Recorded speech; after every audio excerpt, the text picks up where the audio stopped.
Business law सोगा unit 2 conditions and warranties हम लोग notes already we have read. Now it's time for the book. So stipulation as to time, section 11. As regard to time for the payment of price, unless a different intention appears from the terms of contract, stipulation as regard this is not deemed to be the essence of the contract of sale. तो ये जो है stipulation as regard this, ये essence of contract of sale नहीं माना जाता है. Okay, but delivery of goods must be made without delay. Delivery of goods must be made without delay, like time I said. Okay, whether or not such a stipulation is of the essence of contract depends on the terms agreed upon. This is the essence. Okay, price of for goods may be fixed by the contract or may be agreed to be fixed on later on specific manner. Stipulation as to time of delivery are usually the essence of contract. तो stipulation as to time of delivery he essence होता है. तो stipulation as to time of delivery is the essence of the contract. Introduction, that is condition and warranties. At the time of selling the goods, a seller usually makes certain statements or representations with a view to induce the intending buyer to purchase the goods. Such representations are generally about the nature and quality of goods and about their fitness for buyer's purpose. When these statements or representations do not form a part of the contract of sale, they are not relevant and have no legal effect on the contract. But when these form part of the contract of sale and the buyer relies upon them, they are relevant and have legal effect on the contract of sale. A representation which forms a part of the contract of sale and affects the contract is called a stipulation. However, every stipulation is not of equal importance. Some of these may be very vital while others may be somewhat lesser significance. The more significant stipulations contained in a contract of sale of goods have been called as conditions, while the less significant stipulation have been called the name warranties. Condition and warranty, section 12. A stipulation in a contract of sale with reference to goods which are the subject thereof may be a condition or a warranty, subsection 1. That is section 12, subsection 1. A condition is a stipulation essential to the main purpose of the contract, the breach of which gives rise to a right to treat the contract as repudiated, subsection 2. यानी कि condition section 12 subsection 1 और ये दिया हुआ stipulation of a contract of sale, ये हो गया subsection 1, और कंडीशन दिया हुआ है सबसेक्शन 2 यानी 12 सबसेक्शन 2. देखो, P wants to purchase a car from Q which have been a mileage of 20 km per liter. Q pointing at a particular vehicle says this car will suit you. Later P buys the car but finds out later that this car only has a top mileage of 15 km per liter. उसको बोला गया था condition 20 km per liter, but ये निकला 15 km per liter.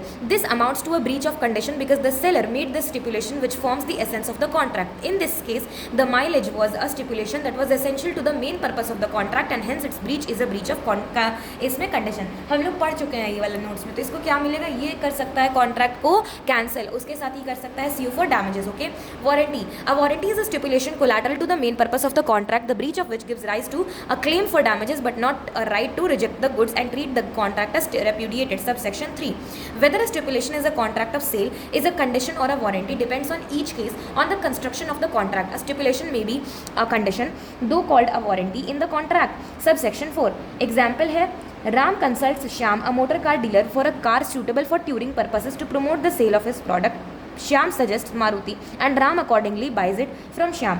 The car turns out to be unfit for touring purposes. Here the term that the car should be suitable for touring purposes is a condition of the contract. It is so vital that its non-fulfillment defeats the very purpose for which Ram purchases the car. Ram is therefore entitled to reject the car and have refund of the price. ठीक है, क्योंकि ये condition था. Let us assume Ram buys a new Maruti car from the showroom and the car is guaranteed against any manufacturing defect under normal usage for a period of 1 year from the date of original purchase, and in event of any manufacturing defect there is a warranty for replacement of defective part if it cannot be properly repaired. After 6 months Ram finds that the horn of the car is not working. अब horn नहीं काम कर रहा है तो क्या वो पूरी तरीके से कॉन्ट्रैक्ट कैंसिल कर देगा? नहीं. Here in this case he cannot terminate the contract. The manufacturer can either get it repaired or replaced it with a new horn. Ram gets a right to claim for damages if any suffered by him but not the right of repudiation. इसमें जो difference है condition warranty में, MBS meaning right in case of breach or conversion of stipulation we know. Okay, now when condition is to be treated as warranty, section 13. Section 13 specifies cases where a breach of condition be treated as a breach of warranty, as a result of which the buyer loses his right to rescind the contract and can claim damages only. अब वो सिर्फ damage ही claim करेगा. In the following cases a contract is not avoided even on account of a breach of condition where the buyer altogether waives the performance. Now हम लोग ये चीज़ पढ़ चुके हैं कि कहाँ कहाँ पर ये होता है. इसका हम लोगों ने बनाया है WTSL. Okay, WTSL where the buyer altogether waives the performance of the condition. So W, a party may for his own benefit waives a stipulation it should be a voluntary waiver by buyer, यानी कि ये voluntary waiver by buyer ही होना चाहिए, ये किसी और से नहीं होना चाहिए, and this is that thing, okay. उसके बाद a party may for own benefit voluntary waiver by buyer where the buyer elects to treat the breach of the condition as one of the warranty, that is to say he claim only damages, so he treats it as the breach of condition is treated as breach of warranty. So T, instead of repudiating the contract, here the buyer has not waived the condition but decided to treat it as a warranty. A agree किया to supply B 10 bags of fresh quality sugar at 625 per bag but supplies only second quality sugar, the price of which was 600 per bag. इस क्या करेगा, claim करेगा damages, अगर वो मतलब करता है, वो ट्रीट करता है उसको उस तरह से, तो there is a breach of condition, condition का ब्रीच हुआ है, we know it, but the buyer can reject the goods, ठीक है, but if the buyer so elects he may treat is at breach of warranty and hence may accept the second quality sugar and claim damages of 25 rupees per bag. So no explanation needed I hope. Where the contract is non severable, यानी कि it is non severable and the buyer has accepted either the whole goods or any part thereof. For example if basmati rice and lower quality rice mix together the contract becomes non severable. Separate ना किया जा सकता, तो उसको क्या मिलेगा, damages वगैरह मिल जाएगा अगर वो उसको ट्रीट किया है तरह से वारंटी ऑफ कंडीशन का. तो ऐसे तो ब्रीच ऑफ कंडीशन ही हुआ है, we know all the four condition में, ऑल द फोर सिनेरियो में ब्रीच ऑफ कंडीशन हुआ है, but the buyer assumes it, takes it, treats it as breach of warranty, ठीक है. Where the fulfilment of any condition or warranty is excused by law, so it is excused by law by reason of impossibility of otherwise, ठीक है. तो law के कारण उसको excuse किया जा रहा है. तो ओके, तो वेवर ऑफ कंडीशन है हमारा वॉलंटरी वेवर. फर्स्ट और सेकंड वाला जो सिनेरियो है ये आपका 1 और 2 वाला, ये जो केस आपने 1 और 2 देखा ना, ये है voluntary waiver, waives performance of contract, elect to treat condition as warranty. But ये जो दोनों आप कंडीशन देख रहे हो ना ऊपर के, ये है हमारा compulsory waiver, non severability of contract, क्योंकि आप इसको कॉन्ट्रैक्ट को सेवरेल नहीं कर सकते हो. Fulfilment of condition excused by law, क्योंकि लॉ के द्वारा ही, जैसे कि सुपरवेनिंग इम्पॉसिबिलिटी हो गया, किसी चीज़ पर बैन लग गया, जो कि आप पहले ट्रेड कर रहे थे अब उस पर बैन लग गया, तो वो तो सुपरवेनिंग इम्पॉसिबिलिटी हो गया. Express and implied conditions and warranty section 14 से 17 है. एक्सप्रेस तो खैर लिखा रहता है, written terms of contract expressly state them, you have to, okay. Implied में ना प्रिज्यूम्ड बाय लॉ, तो कंडीशन एंड वारंटीज में भी इधर एक्सप्रेस और implied. They're express when the terms of contract expressly state them, they're implied when not being expressly provided for. Implied conditions are incorporated by law in the contract of sale. Express conditions are those which are agreed upon between the parties at the time of contract and are expressly provided in the contract. Implied conditions they were express conditions, ठीक है. अब हम लोग बोलते हैं implied conditions on the other hand are those which are presumed by law to be present in the contract. It should be noted that an implied condition may be negated or waived by an express agreement. तो ये negate या waive किया जा सकता है by an express agreement. Following conditions are implied in a contract of sale of goods unless the circumstances of the contract show a different intention. Implied conditions है हमारे पास, condition as to title, condition as to title है, ठीक है. उसके बाद है condition as to description, उसके बाद है sale by sample, उसके बाद है sale by sample as well as by description, उसके बाद है condition as to quality of fitness, उसके बाद है condition as to mercantability, फिर है condition as to wholesomeness. Implied conditions का मैंने निमोनिक बनाया है TDSSQMW. TDSSQMW once again TDSSQMW में है condition as to title, condition as to title, condition as to description, then sale by sample as well as by description, then condition as to quality और fitness, ठीक है. उसके बाद है M से है कंडीशन एज टू मर्केंटेबिलिटी यानी बेचने लायक, and condition as to wholesomeness, ये फूड के प्रोडक्ट में आता है होलसमनेस. अब देखो one by one we will be studying. Condition as to title section 14A. In every contract of sale, unless there is an agreement to the contrary, the first implied condition on the part of the seller is that in case of the sale he has a right to sell the goods, and in the case of an agreement to sell he will have the right to sell the goods at the time when the property is to pass, ठीक है. In simple words, the condition implied is that the seller has the right to sell the goods, means he should be the real owner, उसको real owner होना चाहिए at the time when the property is to pass. If the seller's title or ownership turns out to be defective, the buyer must return the goods to the true owner and recover the price from the seller, ठीक है. Example देखो, A purchase करता है एक tractor B से, who had no title of it, उसका तो tractor था ही नहीं. 2 महीने बाद ना असली ओनर आता है, spotted the tractor and demanded it from A. A तो बायर बन चुका है ना, held that A was not bound to hand over the tractor to the true owner and that A could sue B. A तो B को sue कर सकते हैं क्योंकि वो तो अच्छा गुड फेथ में ना खरीदा उससे. The seller without title for the recovery for the purchase price, उससे परचेज प्राइस वो ले लेगा. एग्जाम्पल 5 है, if A sells to B tins of condensed milk labelled CDF brand, CDF brand कोई ब्रांड होगा वो लिखा हुआ है इसमें, and this is proved to be infringement of an company's trademark. ये तो एन कंपनी का ट्रेडमार्क हो गया। It will be a breach of implied condition that A had the right to sell, B is in such a case will be entitled to reject the goods or take off the labels and claim damages for the reduced value. उसको जो reduced value मिला वो के लिए वो claim कर सकता है। If the seller has no title and the buyer has to make over the goods to the true owner, he will be entitled to refund the price, उसको वापस मिलेगा पैसा। Sale by description, section 15, where there is a contract of sale of goods by description, there is an implied condition that the goods shall correspond with the description. This rule is based on the principle that if you contract to sell peas, you cannot compel the buyer to take beans. Very important line. This is based on the principle that if you contract to sell peas, you cannot compel the buyer to take beans. ठीक है, अगर आपने contract किया है piece बेचने के लिए तो आप बायर को कंपेल नहीं कर सकते हो कि अरे कोई बात नहीं बीन्स ले लो 19-20 का तो फर्क है ना, ऐसे नहीं आप कर सकते। Okay, if you contract to sell piece then you cannot compel the buyer to take beans. ठीक है, the buyer is not bound to accept and pay for the goods which are not in accordance with the description of the goods. Thus it has to be determined whether the buyer has undertaken to purchase the goods by their description, that is whether the description was essential for identifying the goods where the buyer had agreed to purchase. If that is required and the goods tendered do not correspond with the description, it would be breach of condition entitling the buyer to reject the goods. It is a condition which goes to the root of the contract and the breach of it entitles the buyer to reject the goods whether the buyer is able to inspect them or not. यानी कि ये एक condition है जो कि root तक जाता है कॉन्ट्रैक्ट का, और जो ब्रीच अगर हो जाएगा तो वो इंटाइटल करेगा बायर कि रिजेक्ट करे गुड्स का, चाहे वो इंस्पेक्ट कर पाया या ना कर पाया। ए कोलकाता में था, उसको बी को सेल करता है वो 12 बैग्स ऑफ वेस्ट सिल्क एक तरीके का सिल्क होता है on its way from Murshidabad to Kolkata. There is an implied condition that the silk shall be such as is known in the market as waste silk जैसा जो कैरेक्टरिस्टिक होता है वैसा होना चाहिए। If it is not, B is entitle to reject the goods. Example है 7, a ship was contracted to be sold as copper fastened vessel. आपने बोला कि ये कॉपर फासेंड वेसल है, पूरी तरीके से कॉपर का बना हुआ है, but actually it was only copper fastened, only partly, सिर्फ ऊपर से ही बना हुआ था, पूरी तरीके से नहीं। Here the goods did not correspond to description and hence could be return, or if buyer took the goods he could claim damages for the breach. The act however does not define description, description नहीं define करता है। Where the class or kind of to which the goods belong has been specified. Example Egyptian cotton, Java sugar etcetera, defining the category of good. आप define कर रहे हो तो अच्छी बात है। Where the goods have been described by certain characteristics essential to their identification. Example jute bales of specified shipment, steel और of specific dimension etcetera.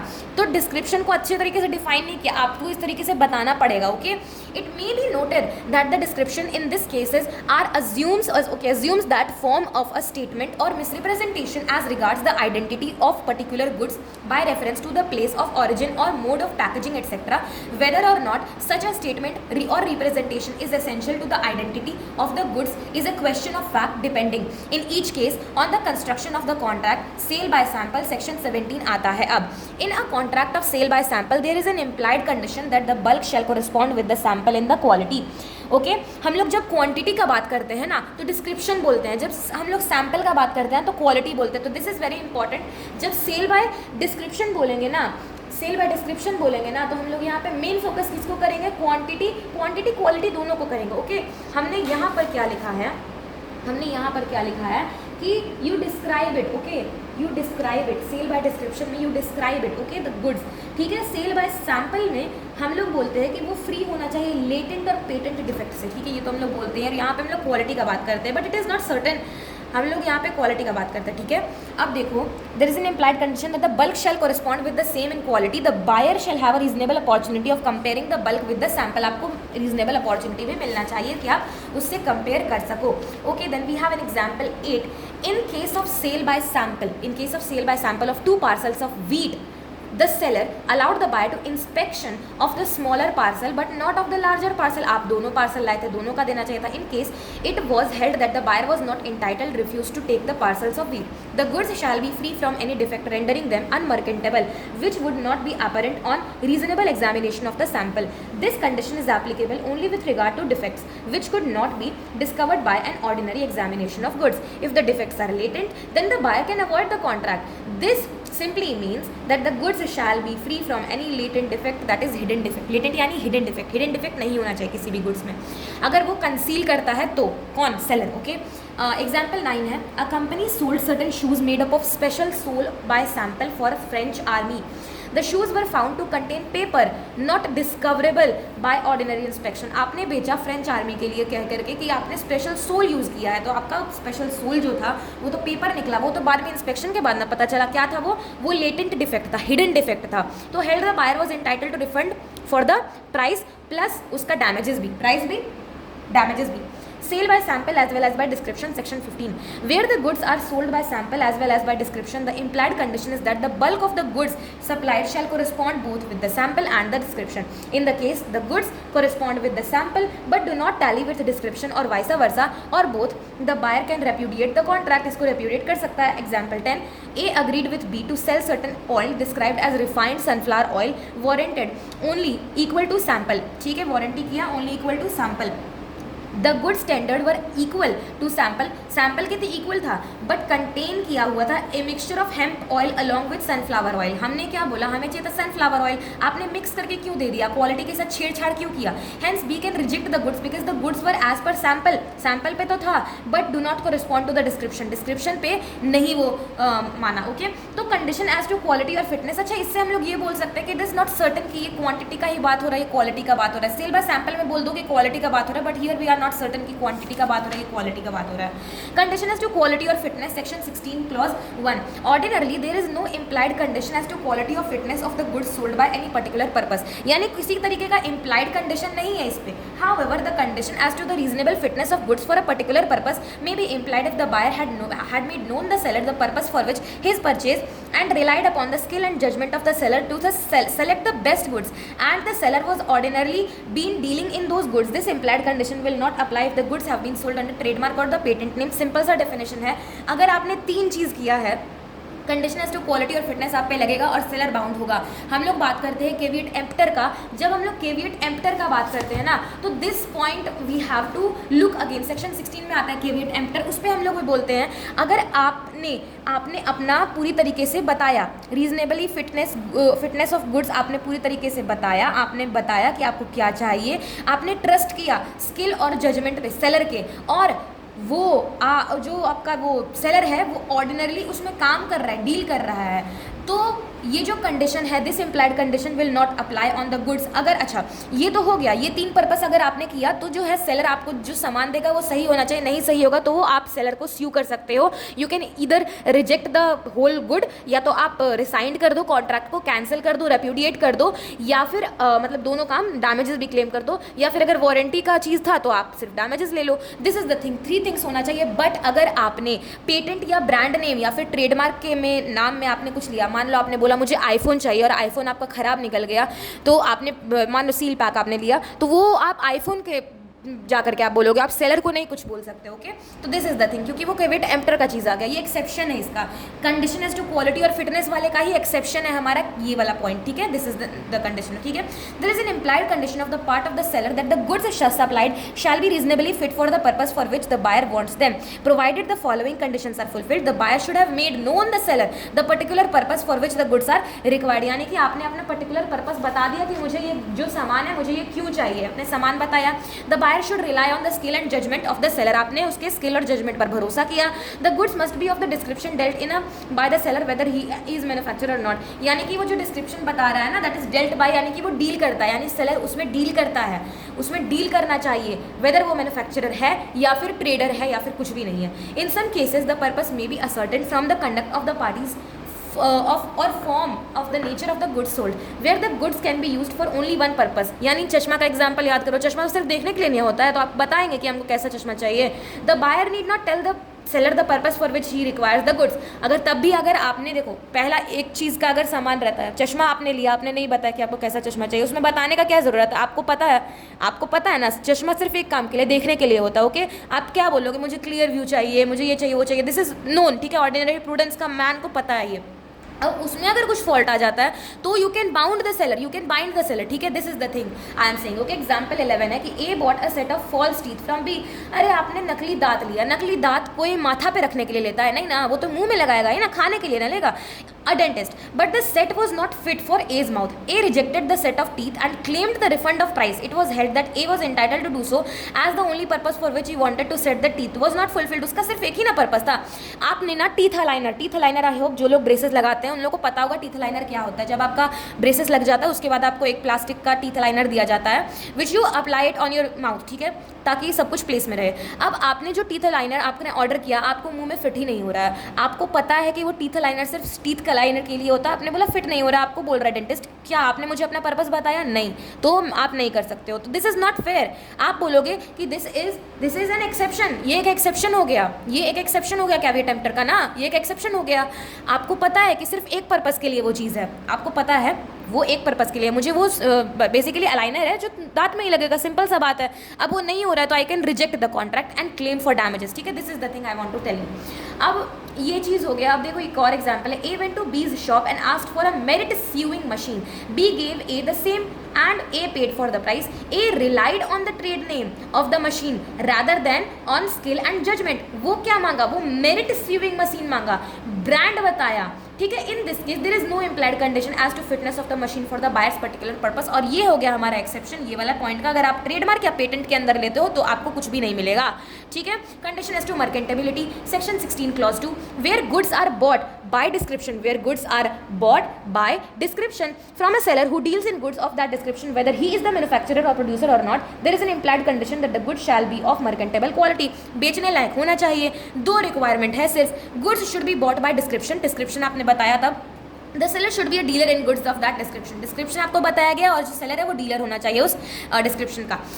Provided that if the buyer has examined the goods there shall be no implied condition as regard defects which such examination ought to have been revealed. अगर देखो buyer ने अच्छे तरीके से उसको inspect कर लिया तब निकला है, तब तो प्रॉब्लम नहीं है, मतलब आपको कुछ नहीं मिलेगा तब। लेकिन अगर आपने इंस्पेक्ट करने का आपको अपॉर्चुनिटी नहीं मिला तब आपको प्रॉब्लम है, मतलब सेलर को प्रॉब्लम है। The expression merchantable quality though not defined nevertheless connotes goods of such a quality, and in such a condition a man of ordinary prudence would accept them as goods of that description. It does not imply any legal right or legal title to sell. इसमें सबसे best example मैं बताती हूँ कि आपने ना कोई chair लेना है, ठीक है, आप गए चेयर लेने, आपको बेच रहा है कि देखिए इसका ना बस एक हैंडल टूटा हुआ है, तो वो मर्केंटेबल क्वालिटी का नहीं ना हुआ, वो मर्केंटेबल क्वालिटी का नहीं, आपको बेचने लायक सामान बेचना चाहिए, ठीक है। मर्केंटेबल क्वालिटी मीन्स बेचने लायक सामान बेचना चाहिए।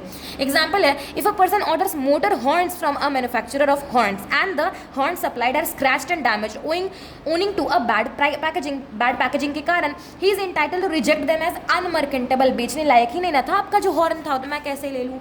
एग्जाम्पल है, A bought a black velvet cloth लिया सी से and found it was damage bye white ends, सफ़ेद चींटियों से वो खराब हो गया था, तो वो कंडीशन है, मर्केंटेबिलिटी तो नहीं ना है। आप केक लेने गए, केक आपको एक्सपायर दे दिया, आप बीमार पड़ गए, तो आप क्या उसको स्यू करोगे ना। आपने बोला पिज्ज़ा आपको लेना है, आपने वेज ऑर्डर किया, आपको नॉन वेज मिल गया, तो आप क्या बोलोगे? आप बोलोगे बेचने लायक तो नहीं ना था, या नहीं डिस्क्रिप्शन से मैच नहीं ना होगा, इसमें मत ऐड करो पिज्ज़ा वाला, okay. Condition as to wholesomeness in case of eatables, यानी खाने पीने की चीज़ में, and provisions in addition to be implied condition as to merchantability, there is another implied condition that the good shall be wholesome. Bread आपने लिया, bread आपने खरीदा, मर्केंटेबल बेचने लायक पहला चीज़ होना चाहिए। दूसरा चीज़ कंडीशन एज टू होलसमनेस, वो सेफ होना चाहिए, वो एक्सपायर कर चुका है, उसके पैकेट में लिखा हुआ है कि अभी तक उसका लाइफ है, लेकिन मुझे दिख रहा है कि उसमें फंगस लगा हुआ, मुझे पता चल रहा है उसमें मॉसेस लगे हुए हैं, तो मैं क्यों खरीदूंगी, okay. This is the thing. A supplied F with milk, the milk contain typhoid germs, अरे बाप रे, टाइफॉइड जर्म्स लगा हुआ था उस मिल्क में। एफ की वाइफ जो थी वो कंज्यूम की ना milk and was infected and died, वो तो मर गई सीधे। Held there was a breach of condition as to fitness and A was liable to pay damages. आप कैसा डैमेजेस पे करोगे, लाइफ ही चला गया है, इसमें किस तरीके के डैमेज पे करोगे। इफ़ यू रिमेंबर, हमने पढ़ा इंडियन कॉन्ट्रैक्ट एक्ट में, जब price is not an adequate amount for saying sorry. हम लोग किस तरीके का डैमेजेस करते हैं, if you remember. Implied warranties, it is a warranty which the law implies into the contract of sale. In other words, it is the stipulation which has not been included in the contract of sale in express words, but the law presumes that the parties have incorporated it into their contract. It will be interesting to know that implied warranties are read into every contract of sale unless they are expressly excluded by the express agreement of the parties. यानी अगर हटाया भी गया तो भी हम लोग उसको लेते हैं. These may also be excluded, हटाया जाता है by the course of dealings between the parties or by usage of trade. Section 62. Okay, if you remember what is it, section 62, tell me. Implied warranties में आता है UNDQ. क्या है ये UNDQ? सबसे पहला है U से warranty as to undisturbed possession. ठीक है. N से क्या है, warranty as to non existence of encumbrances. D क्या है, disclosure of dangerous nature of goods. ये Q क्या है, वारंटी एज टू क्वालिटी और fitness by usage of goods. Let us see one by one. Okay, warranty देखो, examination section 14 and 16 of the sale of goods act 1930 discloses the following implied warranties. Warranty as to undisturbed possession. 14 clause B, an implied warranty that the buyer shall have and enjoy quiet possession of the goods. That is to say, if the buyer having got possession of the goods is later on disturbed in his possession, he is entitled to sue the seller for breach of warranty. आपने सामान खरीदा, बाद में आपको possession undisturbed कर दिया गया. कैसे? एग्जाम्पल, एक्स एक लैपटॉप लेता है वाई से. आफ्टर परचेज एक्स कुछ मनी स्पेंड करता है on its repair and uses it for some time. उस पर कुछ पैसा खर्चा करता है, उसको बनाता है अपना काम करने लायक. Unknown to the parties it turns out that the laptop was stolen. अरे चोरी का लैपटॉप था वो, and was taken from X. उस एक्स से ले लिया गया and delivered to the rightful owner. असली ओनर को दे दिया. Y shall be held responsible for the breach. Y इसके लिए जिम्मेदार है and X is entitled to damages of not only the price. वो सिर्फ और सिर्फ प्राइस के लिए नहीं, but also the cost of repair. जो उसने रिपेयर का पैसा जो है खुद लगाया, उसने तो रिपेयर खुद से ना किया. उसको क्या मिलेगा, उसको मिलेगा प्राइस प्लस रिपेयर का cost. Okay, so this was the thing. उसके बाद है warranty as to non existence of encumbrances. Section 14 clause C. So an implied warranty is that the goods shall be free from any charge of encumbrances in favor of any third party not declared or known to the buyer before or at time of the contract is entered into. यानी encumbrance यानी कि disturbances. I have told you. अब A pledge करता है his car with C for a loan of 15,000 and promises him to give its possession the next day. A pledge करता है अपना car C को एक लोन के साथ 15,000 का और प्रॉमिस करता है कि वो अपना जो है पोसेशन दे देगा अगले दिन. A then sells the car immediately to B. वो तो अब B को बेच दिया. Who purchased it on good faith. अरे वो गुड फेथ में खरीदा, उसको नहीं पता था कि वो C को ऑलरेडी प्लेज कर चुका है. Without knowing the fact, B may either ask A to clear the loan or himself may pay the money and then file a suit against A for recovery of the money with interest. ये था warranty as to non-existence of encumbrances. Section 14 clause C. Warranty as to quality और fitness by usage of trade. Section 16 clause 3. हाँ, यहाँ पे भी implied warranty में भी था ये पॉइंट और इम्प्लाइड कंडीशन में भी था. इम्प्लाइड कंडीशन में क्या था, इम्प्लाइड कंडीशन में था condition as to quality fitness. ये है क्या, वारंटी एज टू क्वालिटी और fitness by usage of trade. बेचने लायक, यूजेज ऑफ ट्रेड, ट्रेड करने के लायक जो है क्वालिटी फिटनेस होना चाहिए. 16 clause 3. And implied warranty as to quality or fitness for a particular purpose may be annexed or attached by usage of trade. Regarding implied condition or warranty as to the quality or fitness for any particular purpose of goods supplied, the rule is let the buyer be aware. ये दोनों circumstances में let the buyer be aware section 16 वाला हम लोग देखेंगे. That is the seller is under no duty to reveal unflattering truths about the goods sold, but this rule has certain exceptions. इसके कुछ exceptions भी हैं which we will be listening. Okay, तो हमने बोला कि 16 में ही है. 16 है caveat emptor वाला रूल. 16 clause 1 में आ गया हमारा condition as to quality of fitness.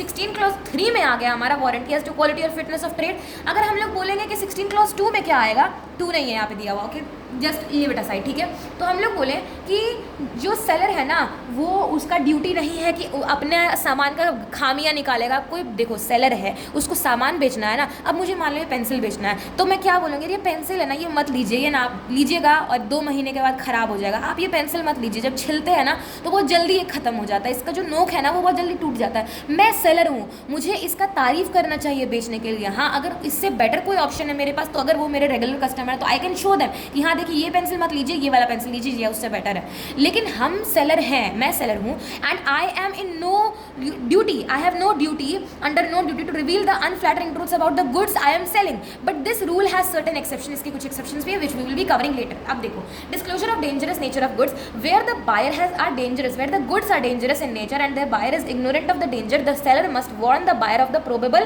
danger. If there is a breach of warranty, the seller may be liable in damages. यानी अगर आप मान लो आप जा रहे हो कहीं, जैसे देखो सबसे अच्छा इसका एग्जाम्पल हो सकता है, आपने देखा होगा कि कुछ भी लाइक हेल्थ से रिलेटेड, जैसे कि सिगरेट वगैरह हो गया, ओके, देन गुटखा वगैरह हो गया, वो सब आप देखते हो उसमें पैकेट्स में लिखा रहता है, डेंजरस का डिस्क्लोजर दिया हुआ रहता है कि this is harmful for health, okay.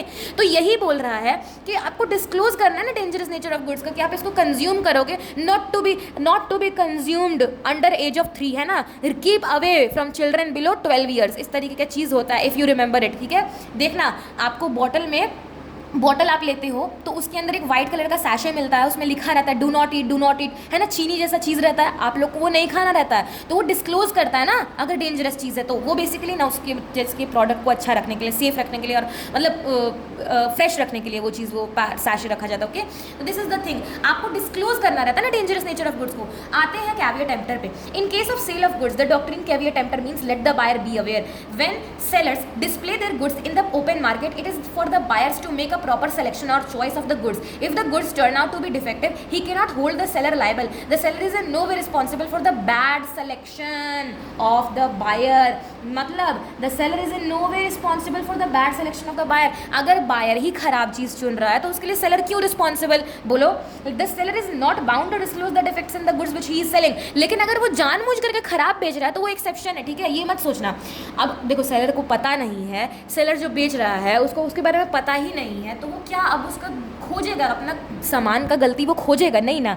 इसीलिए सेलर को बचाने के लिए ही rule of caveat emptor has been introduced. देखो इसमें उस चीज़ को बिल्कुल मत लाना कि जो सेलर है अगर एक्टिव कंसीलमेंट ऑफ हिडन करेगा, लेटेंट हिडन करेगा उसमें जो डिफेक्ट है तो वो प्रॉब्लम आ जाएगा सेलर का, वो एक्सेप्शन है, प्लीज़ रिमेंबर, वो आएगा अभी आगे, ठीक है। तो the seller is not bound to disclose the defects in the goods which he is selling. It is the duty of the buyer to satisfy himself before buying the goods that the goods will serve the purposes for which they are being bought. यानी कि ये duty है buyer का कि वो अपने आप को सेटिस्फाई कर ले सामान खरीदने से पहले, ठीक है, कि वो जो है उसके पर्पस को फुलफिल करेगा कि नहीं। अगर goods turn out to be defective or do not serve his purpose or if he depends on his own skill और judgement, the buyer can not hold the seller responsible, वो seller को responsible नहीं बना सकता।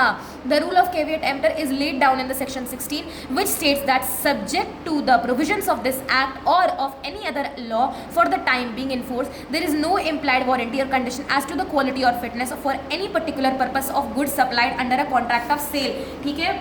इसमें condition है, following are the conditions to be satisfied. अगर buyer had made known the seller the purpose for his purchase, ठीक है, पर्पस बता दिया तो बायर रिलाय किया सेलर के स्किल और जजमेंट पे, ठीक है।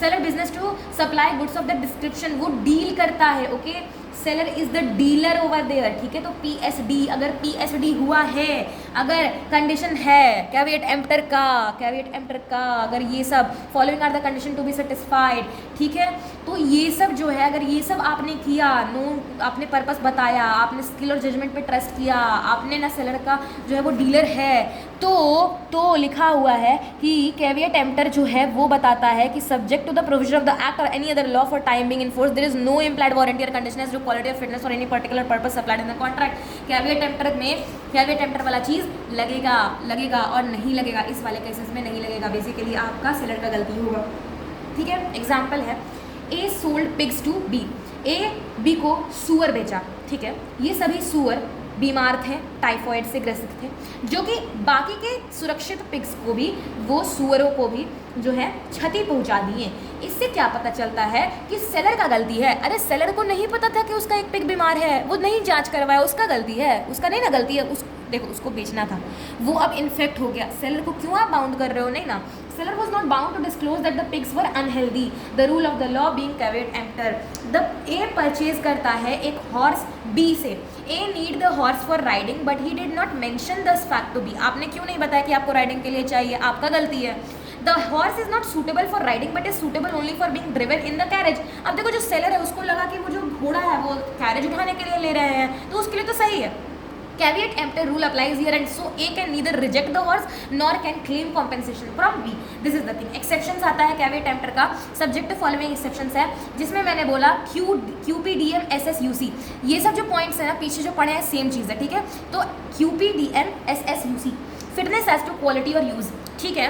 Where the buyer makes known, अगर उसने बताया ये जो है ना फिटनेस एज टू क्वालिटी और यूज़, याद करो सेक्शन 16 क्लॉज 1 और 16 क्लॉज 3 है ना।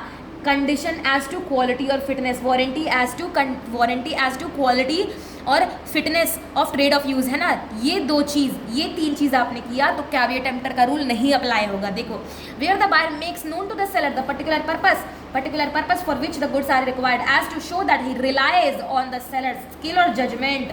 आपने अपना पर्पस बताया, आपने सेलर के स्किल और जजमेंट पर रिलाई किया, ट्रस्ट किया।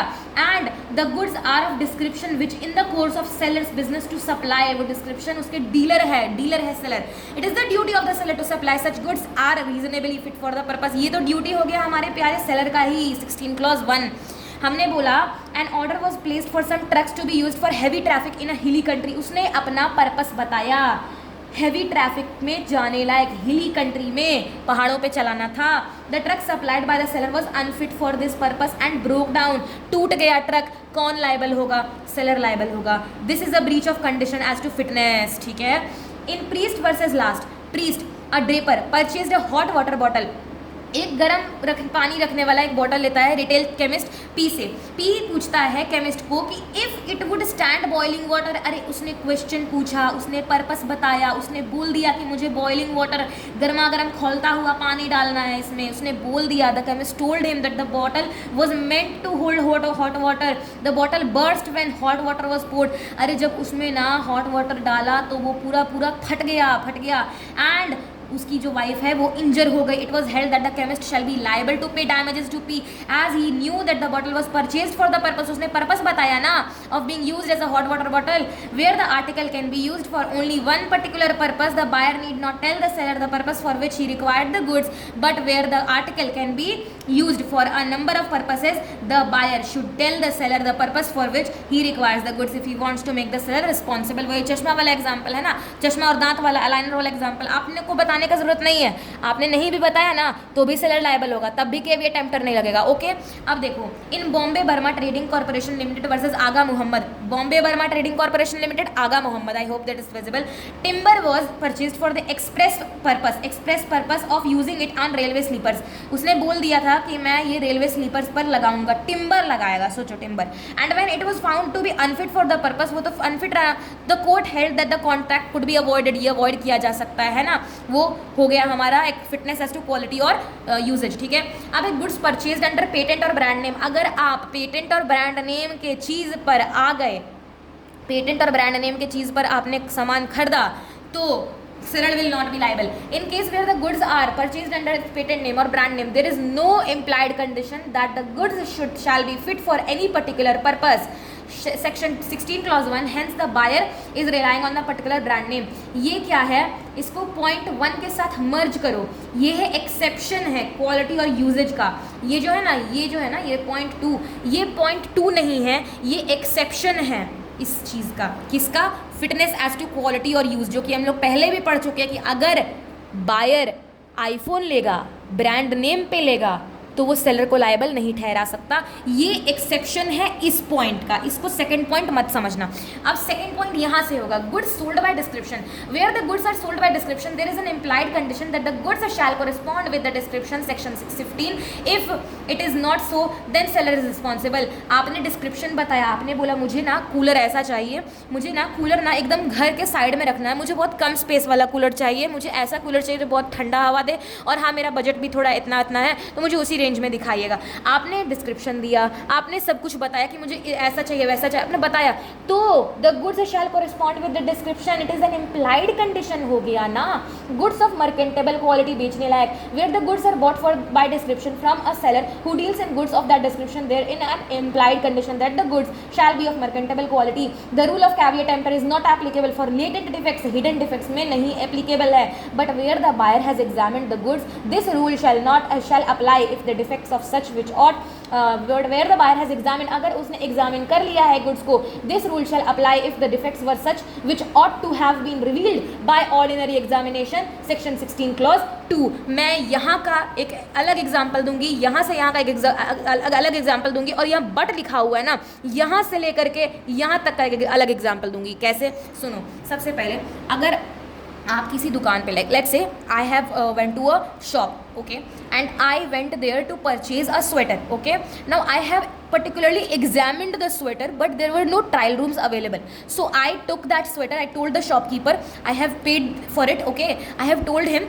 that अगर कोई problem निकला, I have tried it, okay, if I'll try it, if any problem I will face then I will return it, he said okay। अब now that I went home, पहना तो वो बहुत चुभ रहा था अंदर से, स्वेटर अंदर पहनने पर पता चला ना कि चुभ रहा है, तो वो लेटेंट डिफेक्ट निकला, हिडन डिफेक्ट निकला, तो वो मेरे पे लग जाएगा क्या, कैविएट एम्पटर लगेगा? नहीं लगेगा, कैविएट एम्पटर वाला एक्सेप्शन हो जाएगा, क्योंकि वो बेचने लायक नहीं था, मर्केंटेबल क्वालिटी नहीं था, मर्केंटेबल क्वालिटी नहीं था, उसमें हिडन डिफेक्ट था ना। अब दूसरा सिनेरियो, मैं गई थी एक शॉप पे, मुझे ना बिस्किट लेना था ओरियो, ओके, बड़ा पैकेट, मेरे घर पे बहुत सारे मेहमान लोग आए हुए थे, तो मुझे बड़ा पैकेट ओरियो का बिस्किट लेना था। मम्मी ने मुझे 50 रुपये दिया था, मुझे एक बड़ा पैकेट ओरियो का बिस्किट लेना था।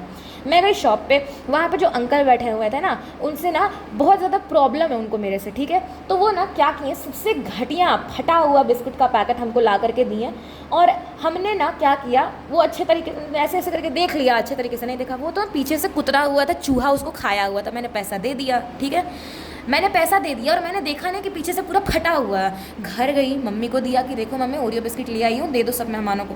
निकाला, मेहमान खाएं, अब बोल रहे हैं अरे ये कैसा टेस्ट आ रहा है, अरे ये जीरे जैसा क्या है, जीरे जैसा, वो जीरा कुछ नहीं था गाइस। अब देखो क्या हुआ, मम्मी ने देखा कि वो जो पैकेट है वो फटा हुआ है, वो फटा हुआ था। अब वो मुझे गुस्सा आया, मैं सोची कि चलो ये वाला एक्सेप्शन लगा देती हूँ, कैविएट एम्पटर का जो एक्सेप्शन है, quality as to merchantable quality, goods of merchantable quality, ये वाला मैं लगा देती हूँ, एक्सेप्शन है कैविएट एम्पटर का, मुझे नहीं बोला जाएगा। मैं लेके गई, और देखो वो जो चीज़ था ना, उस पर कैविएट एम्पटर लग जाएगा। क्यों?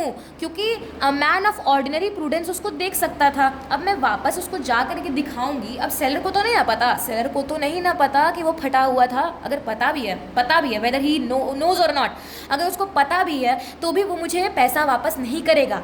मेरी गलती है, मुझे देखना था। I am a man of ordinary prudence and I have to see it clearly, ठीक है। तो आई होप कि ये 2 examples are enough sufficient to understand this topic. अब है sale by sample, where the goods are bought by sample, this rule of caveat emptor does not apply if the bulk does not correspond with the sample, section 17। Goods by sample as well as description, where the goods are bought by sample as well as description, the rule of caveat emptor is not applicable in case of the goods do not correspond with both the sample and description or either of the condition, section 15। trade usage, an implied warranty or condition as to quality or fitness for a particular purpose may be annexed by the usage of trade, and if the seller deviates from that, this rule of caveat emptor is not applicable, section 16 clause 3। ये है trade usage का, trade usage, section clause 3।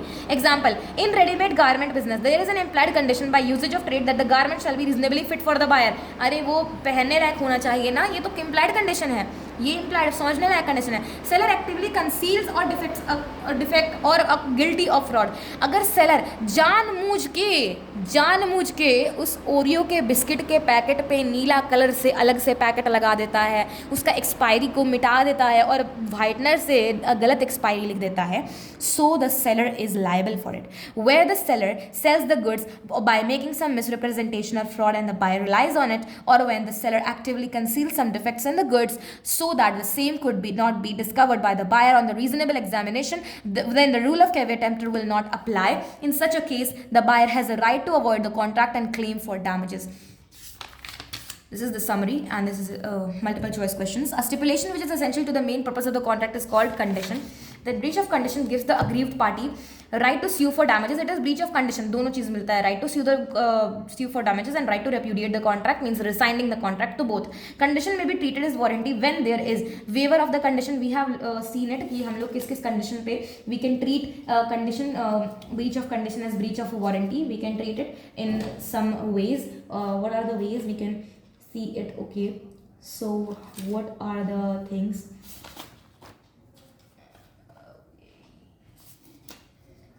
WTSL, okay. तो waiver of condition of the buyer elects to breach condition as a breach of warranty, section 13 आ गया. acceptance of goods by buyer in case of non-severable contract of sale, ये सारा section 13 का है, okay, section 13 है, okay. So all of these will be there. Doctrine of caveat emptor does not apply when the goods are bought by sample से लिया तो, the goods are bought by sample as well as description दोनों से लिया तो, the exact purpose is known to the seller and his regular dealer है तो, तीन चीज करेगा तो, okay. उसके बाद क्या है, which of the following is not an implied condition in the contract of sale? Condition as to title है, कंडीशन एज टू डिस्क्रिप्शन है, एज टू सैम्पल है, but condition as to free from encumbrances, condition as to free from encumbrances ऐसा नहीं है, ये warranty है ना, हाँ warranty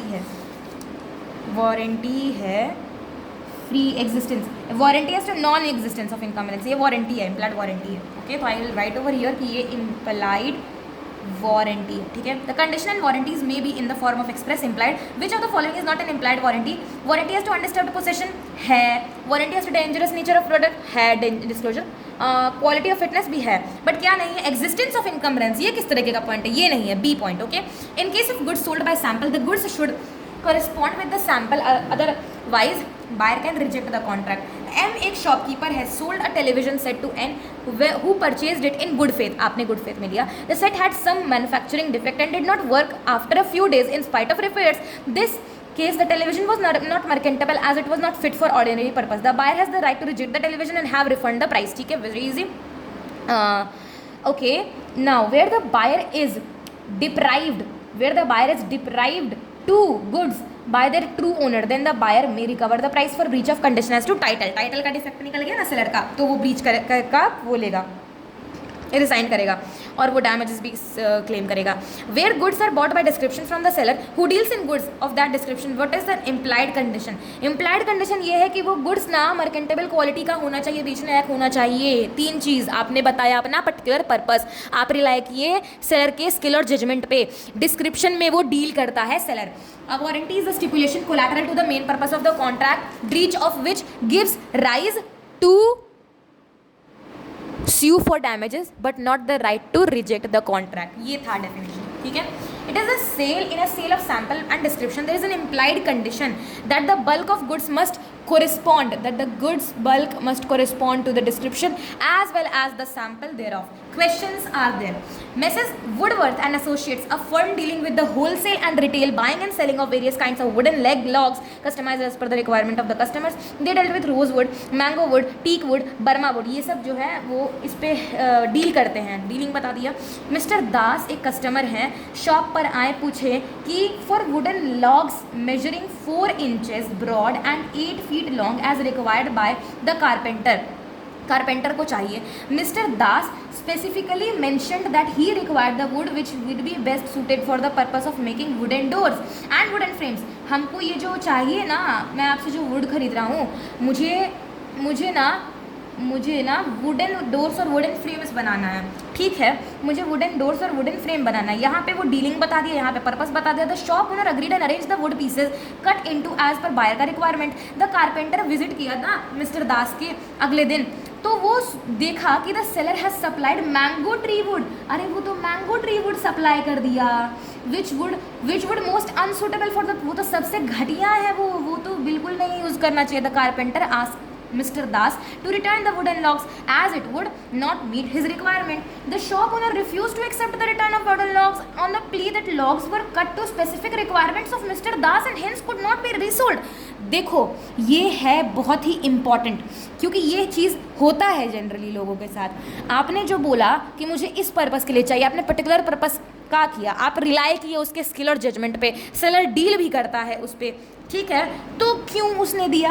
explain the duty of the buyer as well as the seller according to the doctrine of caveat emptor, whether mister Das would be able to get the money back. Yes absolutely, yes, this is an exception, this is an exception of caveat emptor quality of, ये है condition, ये है ना good as to quality and fitness, ठीक है, और right kind of good as required serving इस purpose, बिल्कुल उसको मिलेगा, सही लकड़ी भी मिलेगा। Mrs Geeta went to the local rice and wheat wholesale shop, local rice and wheat wholesale shop and asked for 100 kg of basmati rice. The shopkeeper quoted the price as the same as 125 per kg, to which she agreed. Mrs. Geeta insisted that she would like to see the sample of what will be provided to her by the shopkeeper before she agreed upon the purchase. The shopkeeper showed her a bowl of rice as sample, उसने sample भी दिखाया, sample exactly correspond to the entire lot, ठीक है, अच्छी बात है। तब तो बायर एग्जामिन किया the sample casually without noticing the fact that even though the sample was that of basmati rice, हाँ सैंपल में था basmati rice, but it contained a mix of long and sharp grains. वो बासमती राइस जब ऐसे करके हाथ में ली तो उसको नहीं पता चला कि इसमें अरे 5-6 दाने तो जो हैं लॉन्ग और शॉर्ट ग्रेन्स भी हैं। The cook on opening the bags complained that the dish if prepared with the rice would not taste the same as the quality of rice was not as per requirement of the dish.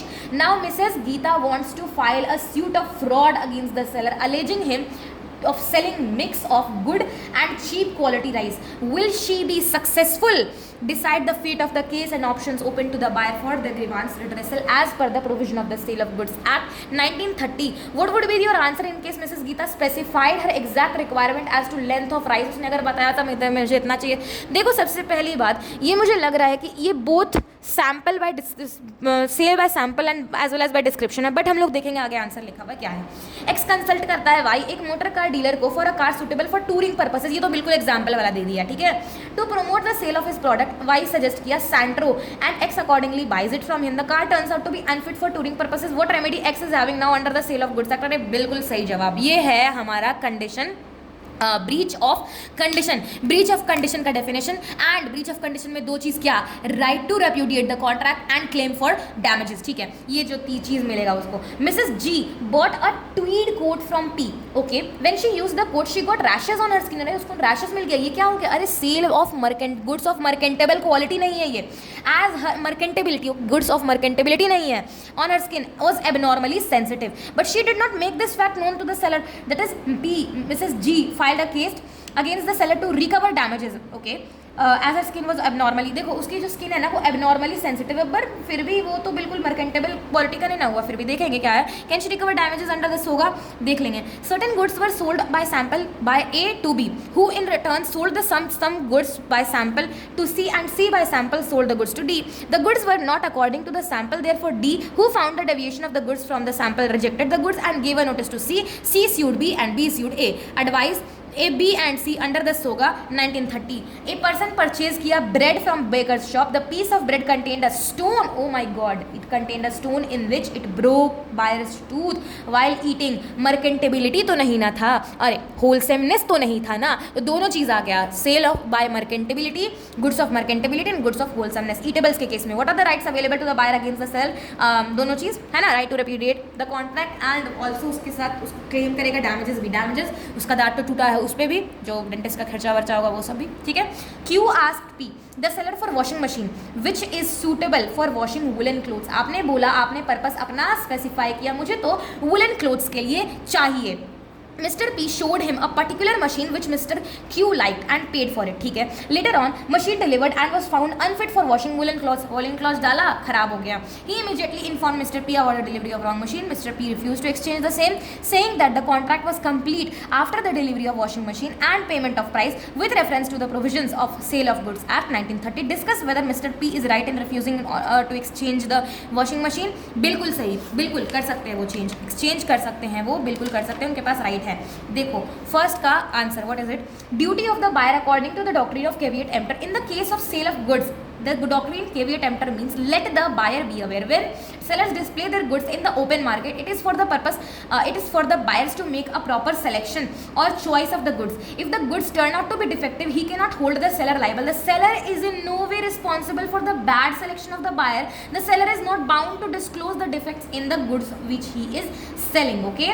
So, duty of the seller according to the doctrine of caveat emptor, the following exceptions to the caveat emptor are the duties of the seller. Fitness as to quality or use, goods purchased under patent or brand name, इसी का exception, goods sold by description, goods of merchantable quality, sale by sample, goods of by sample as well as by description, trade usage, seller actively conceals a defect or is guilty of fraud. तो इसका था क्या, QDMS STC, ये था. Okay, QDMS SST. ठीक है. As Mr. Das has specifically mentioned that he required the wood which would be best suited for the purpose of wooden doors and wooden frames. उसने बताया अपना purpose, but the seller supplied mango tree wood which is most unsuitable for the purpose. Mr. Das is entitled to get the money back or write a kind of wood as required serving for his purpose. दोनों चीज़ उसको मिल सकता है. या तो वो अगर contract को repudiate करना चाहे तो वो क्या करेगा, वो स्यू करेगा डैमेजेस के लिए भी और वो उसको मिलेगा उसका प्राइस बैक. बट अगर उसको दूसरा काइंड का लकड़ी चाहिए जो सूटेबल है उसके लिए तो वो भी उसको मिलेगा. It is the duty of the seller to supply such goods as are reasonably fit for the purpose mentioned by the buyer. Section 16 clause 1 of the Sale of Goods Act 1930. Second देखो, as per the provision of the subsection 2 of section 17 of the Sale of Goods Act 1930, in a contract of sale by sample there is an implied condition that the bulk shall correspond with the sample in quality. The buyer shall have a reasonable opportunity of comparing the bulk with the sample. In the instant case, in the light of the provision of sub clause B of subsection 2 of section 17 of the act, Mrs. Geeta will not be successful. She will not be successful as she casually examined the sample of rice. उसने casually examine ना किया which exactly correspond to the entire lot. हाँ बिल्कुल, वो तो सही में सब देखो. अब जिससे कि उसने देखा उसमें मिक्स था उसने देखा, उसने casually notice किया, अब वो निकल गया क्योंकि वो sample उसी के हिसाब से भेजा ना. तो without noticing the fact that even though the sample was that basmati rice but it contained a mix of long and short grains, in the instant case the buyer does not have any option available to her for grievance redressal. In case Mrs. Geeta specified her exact requirement as to length of rice, then there is an implied condition. तब implied condition हो सकता था कि that the goods shall correspond with the description. If it is not so, then the seller will be held liable. बस Mrs. Geeta liable है. Okay. Condition and warranty section 12 है ना, section 12. Okay, section 12 का clause 2 हो जाएगा condition और 3 हो जाएगा warranty. A stipulation in a condition, ये तो हो गया स्टिपुलेशन का. A stipulation in a condition of sale with reference to goods which are the subject thereof may be a condition of warranty या कंडीशन हो सकता है. ये है सबसेक्शन 1, सेक्शन 12 सबसेक्शन 1 है ये. A stipulation in a contract of sale with reference to goods which are of subject thereof may be a condition or a warranty. A condition is a stipulation essential to the main purpose of the contract, the breach of which gives rise to a right to treat the contract as repudiated. Subsection 2, 12 clause 2. In the instant case, the term that the car should be suitable for touring purposes is a condition of the contract. ये condition है हमारा. It is so vital that its non-fulfillment defeats the very purpose of for which X purchases the car. X is therefore entitled to reject the car and have refund of the price. ठीक है. According to section 16 clause 1 of the Sale of Goods Act 1930, normally in a contract of sale, there is no implied condition or warranty as to quality or fitness for any particular purpose for goods supplied. The general rule is that caveat emptor is that let the buyer be aware, but where the buyer expressly or impliedly makes known to the seller the particular purpose for which the goods are required and also relies on the seller's skill and judgment and that this is the business of the seller to sell such goods in the ordinary course of his business, the buyer can make the seller responsible. In the given case, Mrs. G purchased the tweed coat without informing the seller, that is about the sensitive nature of her skin. उसके skin में ना problem है, उसके skin में problem है, therefore she cannot make the seller responsible on the ground that the tweed coat was not suitable for her skin. अरे अब देखो वो सेलर है, उसको थोड़ी पता कि आपका चमड़ी कैसा है. Mrs. G liable है. Mrs. G cannot treat it as breach of implied condition as to fitness or quality and has the no right, उनके पास कोई तरीके का right नहीं है to recover damages from the seller. In the instant case, D who noticed the deviation of goods from the sample can reject the goods and treat it as a breach of implied condition as to sample which provides that when the goods are sold by sample, the goods must correspond to the the sample in quality, and the buyer should be given reasonable time and opportunity of comparing the bulk with the sample, whereas C can recover only damages from B, okay, and B can recover damages from A. For C and B, it will not be treated as breach of implied condition, as the sample, as they have accepted and sold the goods according to the section 13 ka clause 2 of the SOGA. Hence, they cannot reject the goods but can claim the damages.